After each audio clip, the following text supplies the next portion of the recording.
Hi, my name is John Kim, and I'm a therapist who went through his own rebirth. I share my feelings and revelations. I believe in casual over clinical and with you instead of at you. I come unrehearsed on purpose because self-help doesn't have to be so complicated. First, I want to apologize in advance for all the sniffling you're about to hear and my nasally voice.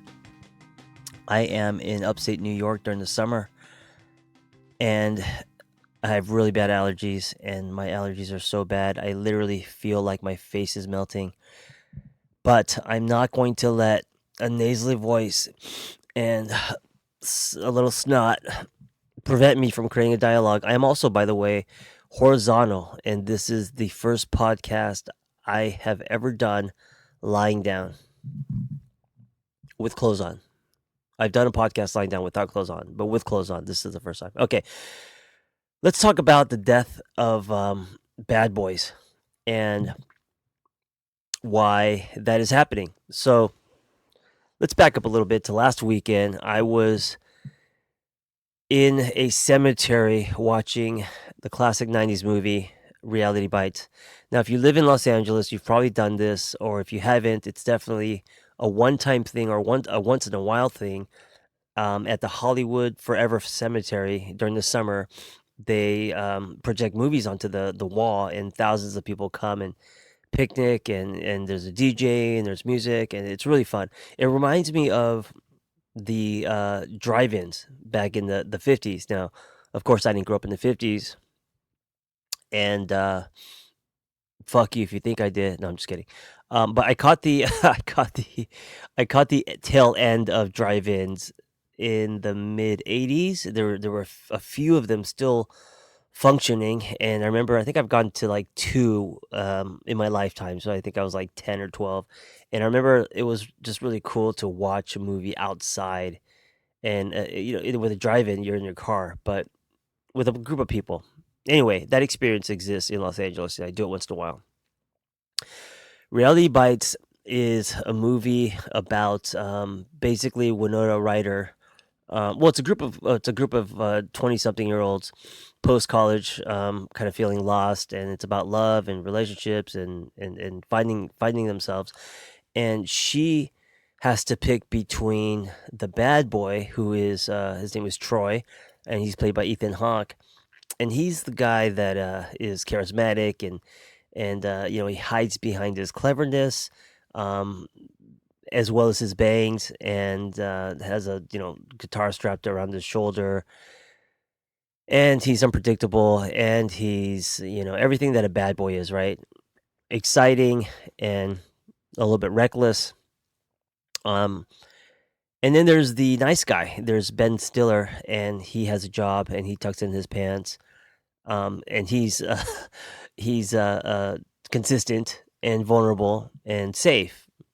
And here's what's interesting. So when I first saw this movie when I was in high school, I, like everyone else, was rooting for Winona Ryder. Okay, it's because I'm laying down.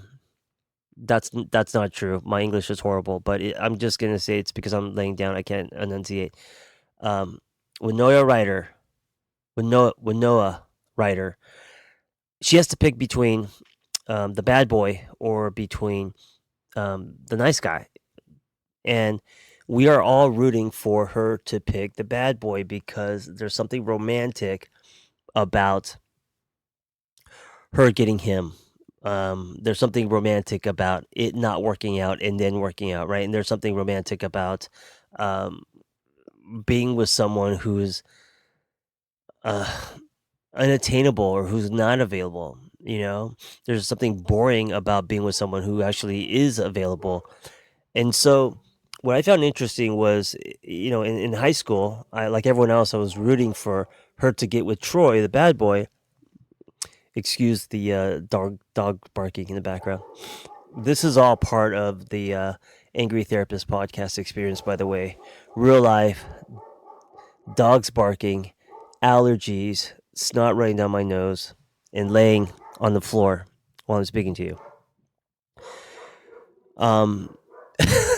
Oh shit. But Watching it again as a 46-year-old was very different, and what made it different was it was actually sad because I knew what the sequel would be, assuming the sequel was not a Hollywood movie, but a documentary. She would get with Troy. Troy would maybe cheat on her, not be emotionally available. He would do the whole "I love you, get away."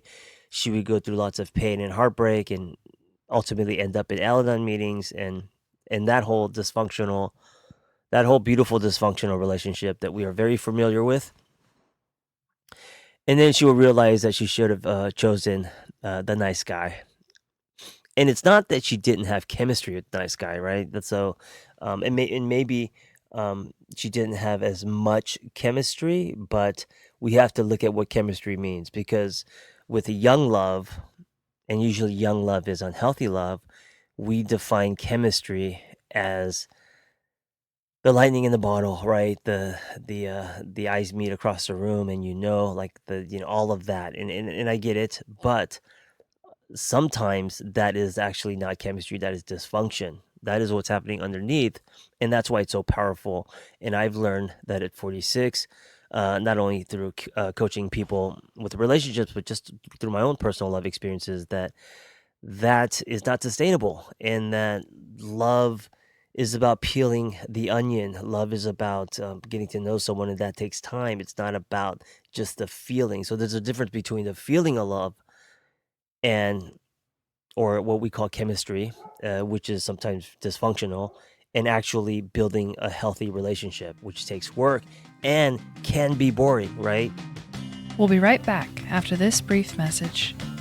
If you're like me and you know you need to meditate, but you just can't get it into your daily life, I have the solution for you.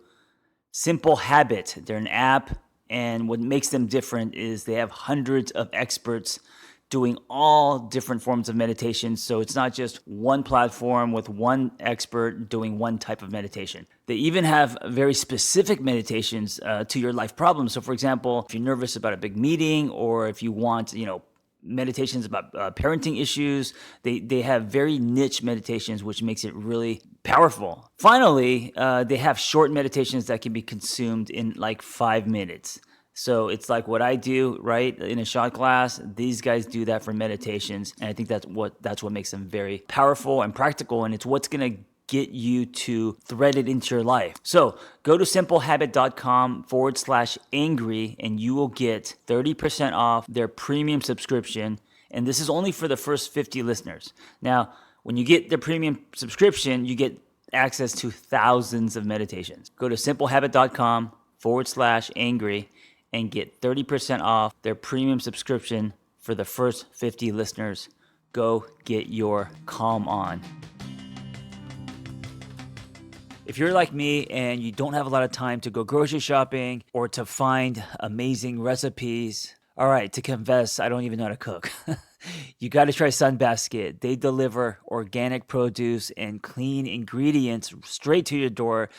They have everything from paleo to carb conscious to gluten-free, Mediterranean, even diabetes friendly, and of course, vegan meal plans. So they deliver these to your door, and you can choose from 18 weekly recipes. All their meals are delicious. Shrimp pad thai with rice noodles and sugar snap peas, or Hawaiian loco moco with teriyaki chicken and fried eggs. That's actually one of my favorites. Plus, Sunbasket's 5-minute salad mixes for any easy lunch you'll crave day after day. So try Sunbasket, and let me give you a discount code. Go to sunbasket.com/angry, all caps, ANGRY, and get up to $60 off. Visit sunbasket.com/angry, all caps, ANGRY, and you will get $60 off your first Sunbasket. I saw that movie this weekend or last weekend, and it was such a cool experience, because I realized that because I had a different takeaway this time, that means because the movie hasn't changed, right? I've changed, and I believe that our love buds change. I believe that, like our taste buds, that our love buds can change, and our love buds can experience secondary change. So, like, for example, when, I don't know, maybe 5 or 6 years ago, I could probably inhale 6 donuts. I remember I would bring donuts into when I was working in nonprofit every Friday, and this is how the whole fuck it Friday happened. Is I said, you know what, every Friday, let's say fuck it and give ourselves something good. For me, it was usually something that I put in my mouth, and get your mind out of the gutter. Food, donuts, sugar, and I would inhale like, I mean, 5 or 6 donuts, and today I could probably eat a donut and a half and I would start to get sick. And that's because my taste buds have changed, you know? Um, it permanently changed. It's not like it's going to come back and suddenly I can inhale 6 donuts again. I've experienced permanent change where that's too much sugar for me, right? And I think that our love buds are the same. And this is what happens in school or in high school or college or when we're 20s. Our heart is covered with powder. Um, think of like a powdered snow. I was gonna say powdered a powdered donut, but my mind must be elsewhere. Powdered donut sounds really good right now. Fresh powdered snow, and the imprint that is made on your heart is brand new. And because of that, when we're in our 20s and in high school and all of that, um, those first imprints that are so fresh become the the blueprints that we want to trace, right? And usually because we're so young and don't have any tools, and also don't have a sense of self, we just go by what we feel, and then usually what we feel is a connection to someone, and it's that connection is usually dysfunctional because the feeling, what's running underneath the attraction, is probably coming from um, what we didn't have in childhood or the dysfunction that smells familiar. Um, their wounds and holes that we're trying to fill, right, with other people. All of that is what's happening underneath. But on the surface, we just think someone's cute or someone's attractive or someone's hot, and we don't realize that this isn't true chemistry. It's dysfunction. Until we grow up and have many painful, broken, shattered hearts and go through our rebirth, that we slowly discover that attraction isn't necessarily that lightning in the bottle, and that relationships, especially healthy relationships, um, are not they're not just based on attraction. They're built, and that love comes in moments and all of that stuff. So what's happening these days, which I think is exciting, is that because of the explosion of wellness and our I was going to say our millennials, but it sounds like I'm a parent. The next generation being open to self awareness and working on themselves and being a better version of themselves. Because of all of that, this idea of a bad boy is dying because bad boys are now in recovery. And so I think that is exciting. And I think that it's time now, the time is ripe to start to redefine what love looks like, to redefine what you're attracted to and why, to be aware of your butterflies and are they coming from a healthy place, or is it a knee jerk reaction that's tied to old wounds? Anyway, thank you for listening to me and bearing with me. um, I hope you got something out of my conversation with myself today, and I hope you continue to love hard, and by hard I mean honest. And let me also, speaking of love, give you a discount code.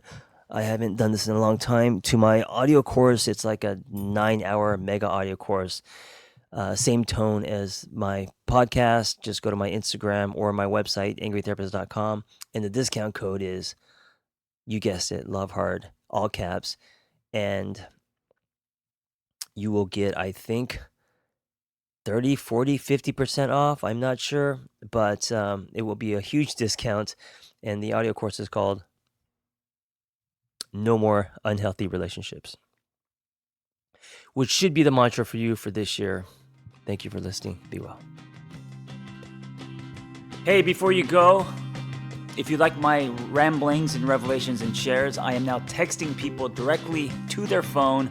Just go to my website, theangrytherapist.com. If you want to subscribe, I'll be doing weekly text, 5 days a week, reminders, and also mindsets and exercises and challenges. And every week there will be a different theme, a different topic. So I hope to see you in your phone. And also, if you enjoyed this conversation, I hope you help me spread the dialogue and help other people by sharing it. You never know what people need to hear. So if it's helped you, I hope you can help me help others. Thank you. Hey, if you have a passion to help others and want to become a life coach, or you just want to acquire tools to change your own life, learn more about our Catalyst Life Coaching Intensive. We are an evidence-based training program with an amazing, authentic, vibrant community, and we give lifetime support. Just go to my website, theangrytherapist.com, and click on Life Coach Training.